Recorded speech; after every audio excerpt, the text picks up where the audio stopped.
Hello YouTube, Pastor Jack here, and welcome to my channel. First things first with Pastor Jack.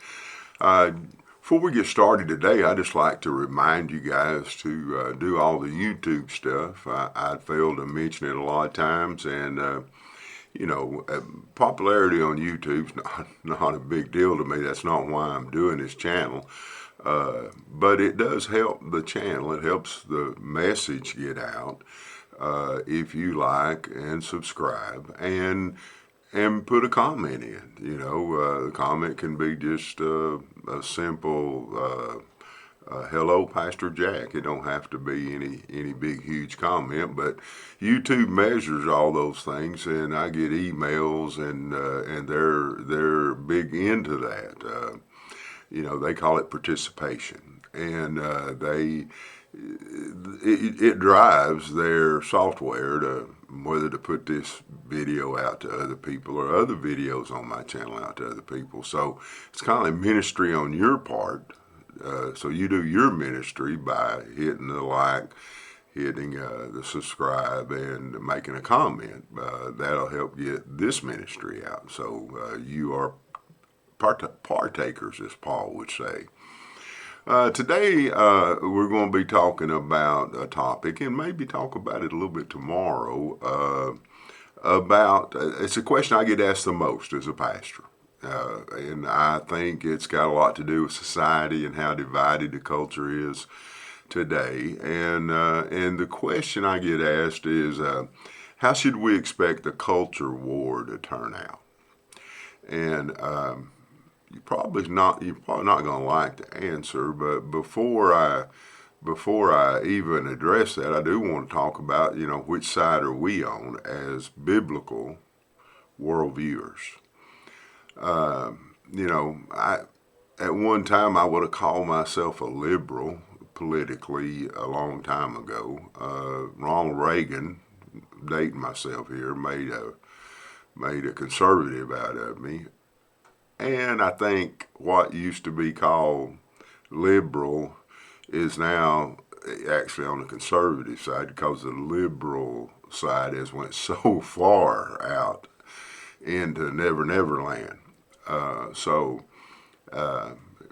I sided, I'd have to say I'm conservative.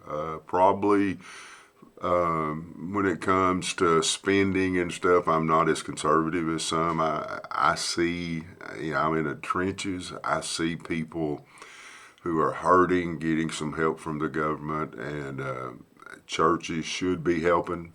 Most churches, have lost focus of that. We try to help at my church, but even then, we can only help so much.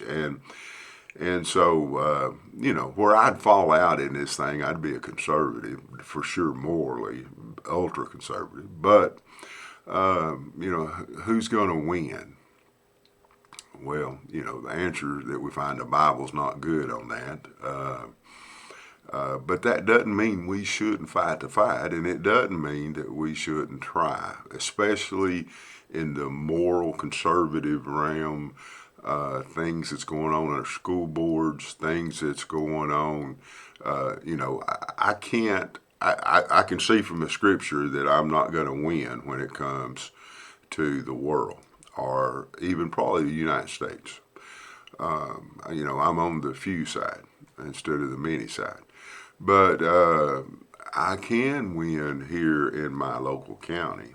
I can be sitting at the school board meeting and make sure that they don't put things in the school that my grandkids don't need to have. I can run for school board. I can run for county commission. I can run for, the state line, my dad used to say. But I can take part and win a little battle in my own area and try to take care of my grandkids. And you could do the same for yours. But let's look at the scripture and kind of let it tell us who's going to win. Okay, here is a verse or two verses that is going to tell us who wins the culture war. Matthew 7:13 and 14 says, "Enter by the narrow gate, for the gate is wide and the way is easy that leads to destruction, and those who enter by it are many. For the gate is narrow and the way is hard that leads to life, and those who find it are few. This is pretty plain. Who's going to win the culture war? Well, it's probably going to be the one that's many. It's probably going to be the wide gate and the easy path to follow, and it leads to destruction. And the narrow gate, which it says the way is hard. Does it mean it's unbearable? No. But it is hard, and it leads to life, and few be that find it. So when it comes to the culture war, there's going to be more on the other side than's on the biblical worldview side. And, that's just the facts of the matter. Would I like for it to be different? Yes, but God said this is the way it's going to be. And it's going to wax worse and worse, the scriptures tell us. So we're not at the hardest place now. We're not at the worst place now.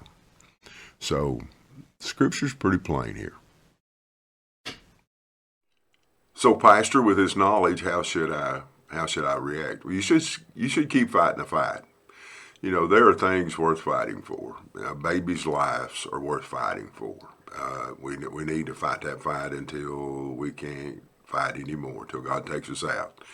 Our children are worth fighting for. And just because we lose the war doesn't mean we won't win some battles.